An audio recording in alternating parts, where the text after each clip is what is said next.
Hi friends, welcome back to my channel. ఈరోజు ఏంటంటే మీషోలో మా మమ్మీ మీషోలో ఒకటి ఆర్డర్ చేసింది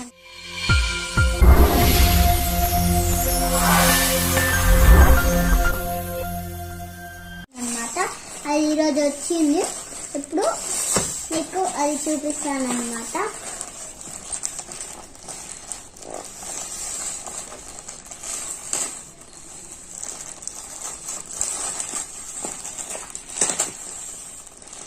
ఎస్కేస్ వచ్చేసింది.